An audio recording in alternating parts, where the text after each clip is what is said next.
आगे बढ़ेंगे। इस्लामाबाद में एक और अहम दिन है। मुजव्वज़ा आईनी तरमीम से पहले दारुल हुकूमत में ज़बरदस्त सियासी गर्मागर्मी देखी जा रही है। एक जानिब तो हम देख रहे हैं कि सियासी रहनुमाओं की मुशावरतें जारी हैं, जबकि दूसरी तरफ हम देख रहे हैं कि पार्लियामेंट के दोनों ऐवानों के अलग अलग इजलास भी आज होने जा रहे हैं। आज कौन किस से मिल रहा है और कौन किस को मना रहा है, कौन से अहम इजलास हैं जो कि होने जा रहे हैं, डिप्टी ब्यूरो चीफ हमारे साथ मौजूद हैं, उनसे बात करेंगे। अली शेर आगाह कीजिएगा इस हवाले से।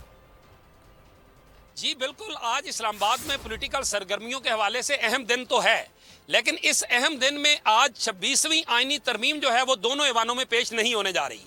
आज के बड़े इवेंट्स जो हैं वो जुमा के बाद पार्लिमानी खसूसी कमेटी का इजलास है, जिसमें वो हुकूमती मुसवदा पेश किया जाएगा जो कि कल सामने आ चुका है और जिसको रात को मौलाना फजल रहमान और कामरान मुर्तज़ा साहब को पेश किया गया।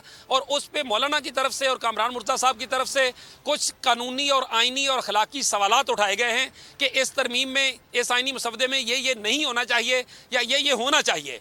रात की मुलाकात जो थी वो उनकी कामयाब नहीं रही थी, अगरचे हुकूमत ने यह कहा था कि जो तजावीज़ आपने दी हैं हम इनको जो है वो कोलैबोरेट करने की या इसमें बेहतरी लाने की कोशिश करेंगे। आज खसूसी कमेटी में ख़ास तौर पे हुकूमती मुसवदा और बाकी मुसवदा जात जो हैं उन पे गौर होगा और कोशिश की जाएगी कि किसी तरह से इत्तफाक राय पैदा किया जा सके। इरफान सिद्दीकी साहब ने कल कहा था कि आज सेनेट में तरमीमी मुसवदा जो है वो पेश कर दिया जाएगा।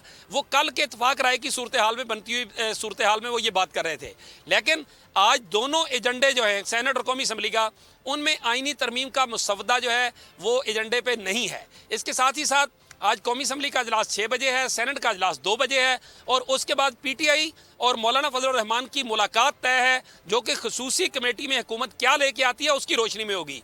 जब पीटीआई की मुलाकात होगी और अगर कहीं गुंजाइश बाकी फिर रहती है तो फिर हुकूमत जो है दोबारा मौलाना फजल रहमान की तरफ आ सकती है। तो इस तरह से ये कहा जा सकता है कि आज दिन के आगाज़ से लेके ख़ासतौर पर जुमा के बाद से लेके रात गया तक यही सियासी सरगर्मियाँ, मुलाकातें वगैरह जारी रहेंगी। जिस तरह गुज़िश्ता रात भी मौलाना फजल रहमान से वज़ीर आज़म शहबाज शरीफ, ये इसाक डार, साथ साथ बिलावल भुट्टो जरदारी वगैरह मिले थे, लेकिन उस पर फौरी ब्रेक थ्रू नहीं हो सका था।